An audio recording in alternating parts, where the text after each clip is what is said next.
សួស្តីបងប្អូនទាំងអស់គ្នាឥឡូវនេះយើងមកជួបគ្នានៅក្នុងវីដេអូថ្មីបន្តទៀតទាក់ទងជាមួយនឹងលំហាត់គីមីសរីរាង្គនៅក្នុងថ្នាក់ទី10ណានៅក្នុងថ្នាក់ទី10អញ្ចឹងយើងនឹងដឹងទៅលើលំហាត់អាកានបន្តទៀតនៅក្នុងលំហាត់ទី21នេះគឺគេថាអ៊ីដ្រូកាបូឆ្អែតមានភាគរយជាម៉ាស់នៃអាតូមថាស្មើនឹង16.67%ហើយ A គេឲ្យគណនាភាគរយជាម៉ាស់នៃអាតូមកំណត់បន្តមកទៀតគេឲ្យយើងកំណត់រូបមន្តម៉ូលេគុលនេះអញ្ចឹងកំណត់រូបមន្តម៉ូលេគុលគឺយើងចង់បានតម្លៃ n ណាចង់បានតម្លៃ n ដើម្បីយកតម្លៃ n ទៅចំនួនចូលកន្លែងរូបមន្តទូទៅរបស់អាកានគឺ Cn ហាស 2n បូកCn ហាស 2n បូក2នេះសូមទៅសេឲ្យស្អាតសិនវាអត់ស្អាតចឹងបាក់មើលគឺយើងយកតម្លៃ n ហ្នឹងទៅចំនួនចូលណាកន្លែងចំនួនចូលទៅគឺ Cn ហាត់ 2n បូក2អញ្ចឹងពេលដែលយើងបានតម្លៃ n ហ្នឹងហើយយើងយកមកចំនួនចូលឧទាហរណ៍ថាយើងរកឃើញតម្លៃ n គឺឧទាហរណ៍ថាតម្លៃ n ដែលយើងរកបានគឺ5អញ្ចឹងទៅអញ្ចឹងតម្លៃ n ដែលមាន5ហ្នឹងយើងយកតម្លៃលេខ5ហ្នឹងយកមកចំនួនចូលគ្រប់កន្លែងណាដែលមាន n ហើយកន្លែងណាដែលមាន n ហើយយើងនិយាយទៅយើងនឹងបានតម្លៃថ្មីណាគឺជាប្រព័ន្ធម៉ូលេគុលរបស់យើងតមកទៀតតោះយើងទៅរកភាគរយជាម៉ាស់របស់អាតូមកាបូនជាមុនសិនមុននឹងទៅរកសំណួរ B ណាអញ្ចឹងយើងដឹងថានៅក្នុង100%បើន័យថាអាតូមហាសជាមួយនឹងអាតូមកាបូនហ្នឹងបូកបញ្ចូលគ្នាទៅស្មើជាមួយនឹង100%គឺភាគរយរបស់កាបូនបូកជាមួយនឹងភាគរយរបស់ហាស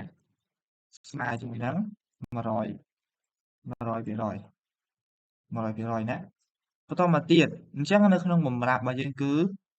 យើងមានអីគេយើងមានអាតូមហាសណាអញ្ចឹងនៅពេលដែលយើងមានអាតូមហាសយើងអាចទីរកអាតូមកាបូនតែភាគរយកាបូនបានអញ្ចឹងស្មើជាមួយនឹង100%តណាជាមួយនឹងភាគរយរបស់អាតូមហាស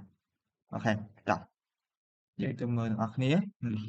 អញ្ចឹងយើងមានប៉ុណ្ណេះគឺគ្រូនិយាយមិនអញ្ចឹង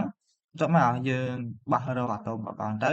ហើយយើងគណនាតម្លៃលេខមកអញ្ចឹងយើងទទួលបាន83.33%ដែលជាភាគរយជាម៉ាស់នៃអាតូមកាបូនរបស់យើង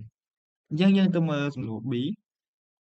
អញ្ចឹងនៅក្នុងសំណួរ B នេះគឺគេឲ្យយើងទៅរក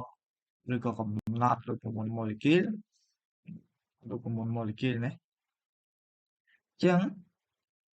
យើងប្រើរូបមន្តមួយគឺរូបមន្តនេះ C ភាគរយបើន័យថាភាគរយ C ឬក៏ភាគរយនៃកាបូនស្មើជាមួយនឹង n គុណជាមួយនឹងម៉ាស់ម៉ូលរបស់កាបូន